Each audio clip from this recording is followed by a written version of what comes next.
Hello, welcome to the second session of Dietetics Redefined. Mary Gannon Kaufman here.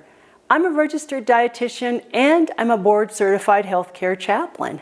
I've got master's degrees in both and I've worked about equal time in both fields. Does it blow your mind when you consider that we've been missing something entirely crucial and important to our practice as dietitians? Well, I'm going to give you some food for thought. It's many times we are strong in the sciences. We know that there's been something we haven't been addressing though, because a lot of us are kind of disillusioned or we feel some malaise. Maybe you don't feel unappreciated, you don't feel overworked, you don't feel this malaise I've been making a reference to, but you just want to always keep growing and learning what's new, what could be the secret sauce to help you grow even more.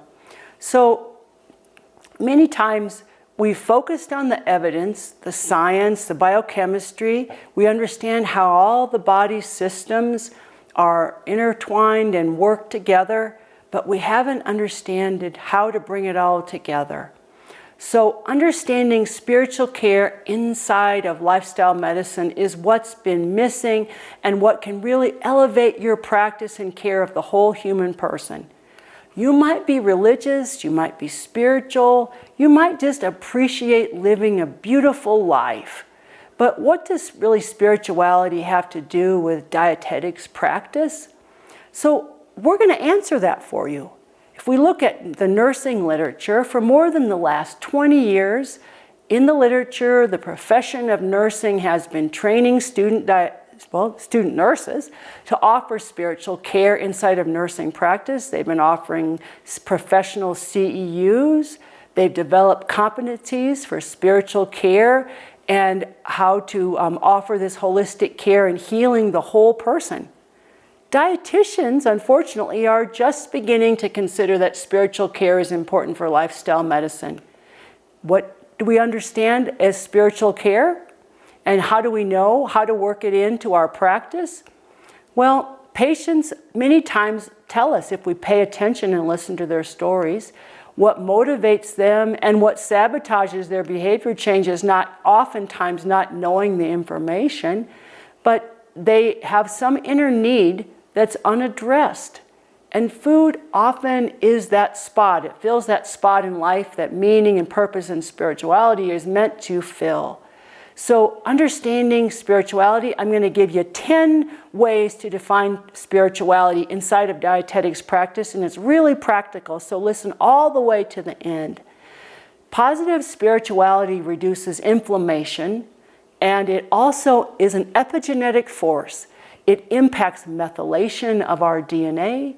It awakens the parts of the brain where new learning happens. And we're going to explore all about these physiological changes that positive spirituality brings in the next video. But we want to understand really here what spirituality is as well-rounded professionals practicing preventative care and holistic care. We have to start with ourselves first. We want to facilitate our own growth and our patients' growth in what we call vital wellness. And as we discussed that in the last video. So I'm going to give you 10 ways to recognize a spiritual reaction, a spiritual movement, a spiritual need. So jot these down. The first, it could come out as how a patient describes the essence or their life principle, how they focus their life. It could be described as a sacred journey. So spirituality is not a static force. Spirituality is a growing, living force. Just as we age, we change over time, spirituality grows and changes over time. So could be a sacred journey they tell you about. Could be an experience of radical truth or what brought their life together in this essence or a new understanding.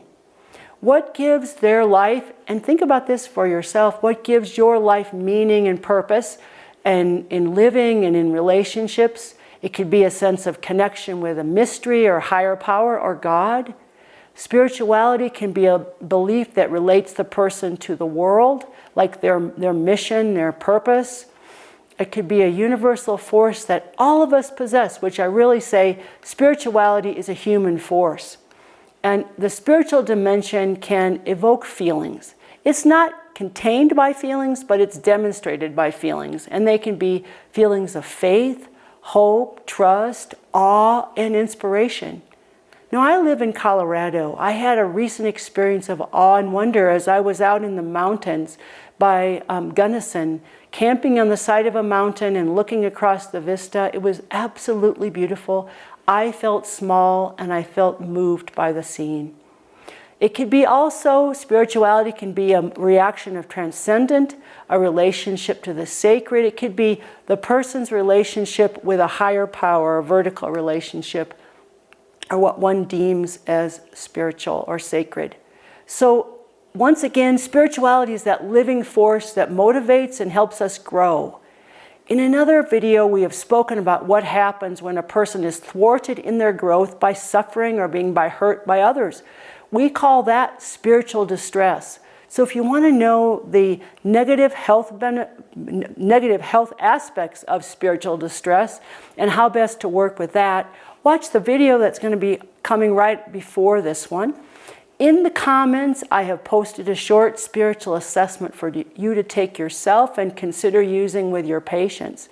It could be something you give to your patients in your onboarding paperwork, or probably better yet, something that you are familiar with and you can listen for the aspects of spirituality so you understand the whole picture of what motivates a person.